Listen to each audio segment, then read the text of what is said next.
तुमचंसुद्धा वय 20 ते 40च्या दरम्यानचं आहे आणि तुम्ही जेव्हा पत्नीच्या जवळ संभोग करण्यासाठी जाता आणि तेव्हा लगेच तुमचं डिस्चार्ज होते, अगदी 10 सेकंद ते 1 मिनिटाच्या आतमध्ये डिस्चार्ज होत असेल, म्हणजेच त्याला प्रीमॅच्युअर इजॅक्युलेशन, शीघ्रपतन किंवा अर्ली डिस्चार्ज असे म्हणतात.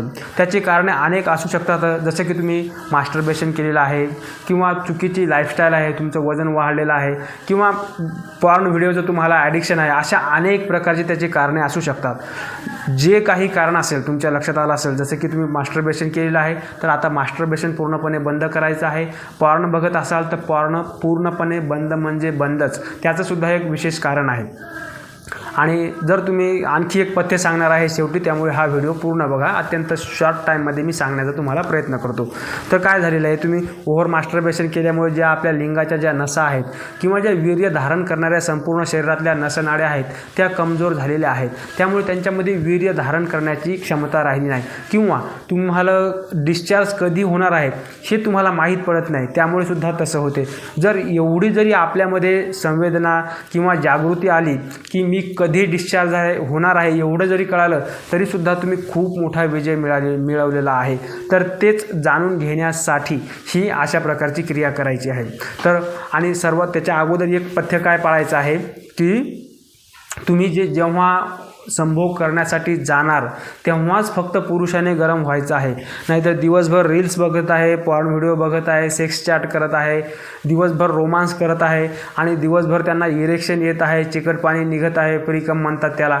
आणि जेव्हा तो तिच्याजवळ जातो आणि तेव्हा ते ऑलरेडी शरीरामध्ये कामाग्नीच्या गरमीने ते वीर्य संपूर्ण तयार झालेलं असते आणि जसंही तुम्ही आतमध्ये पेनिट्रेट करता तर ती योनी जी आहे ती प्रचंड गरम असते आणि लिंगाला, वीर्याला, पुरुषाला गरमी सहन होत नाही. त्यामुळे जसंही तुम्ही आतमध्ये टच करता लगेच त्या गरमीनं मेंदू लगेच ते वीर्य रिलीज करून टाकतो.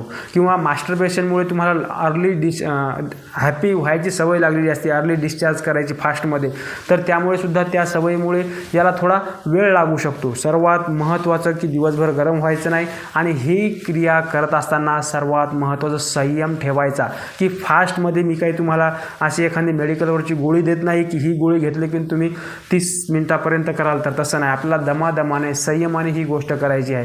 ती एक योगाची क्रिया आहे, त्याला म्हणतात अश्विनी मुद्रा किंवा त्याला म्हणतात मूलबंध. तर तो कसा करायचा मी तुम्हाला सिंपली समजून सांगतो. तर हे असं माणसाचं संपूर्ण शरीर आहे, असं धरून चला.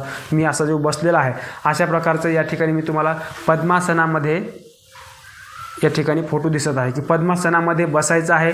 आणि हे बघा, तुम्हाला लाईफस्टाईल बदलावीच लागेल जर लॉंग टर्ममध्ये तुम्हाला नीट व्हायचं असेल तर.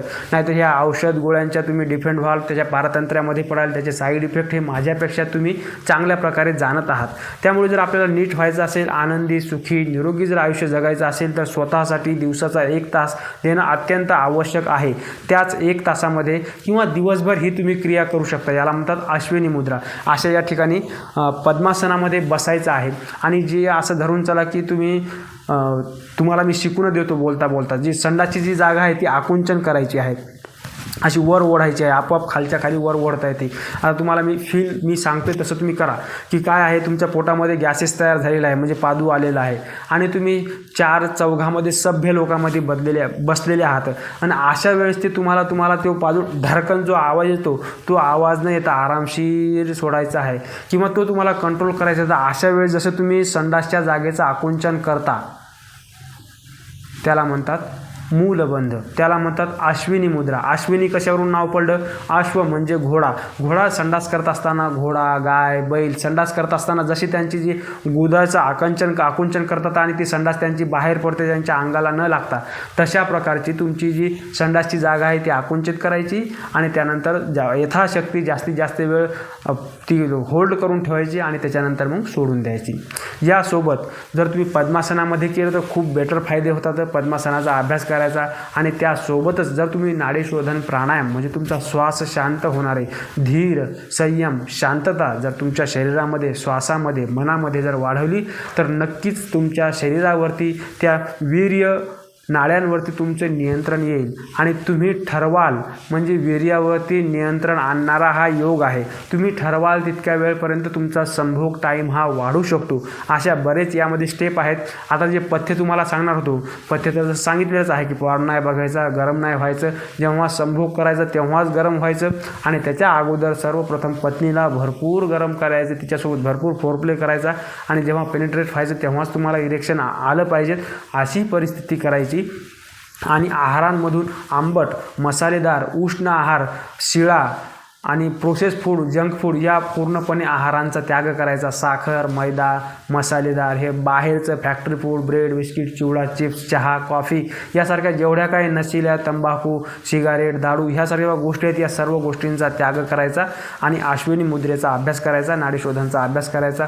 नक्की तुम्हाला काही दिवसामध्ये रिझल्ट दिसून येईल. धन्यवाद.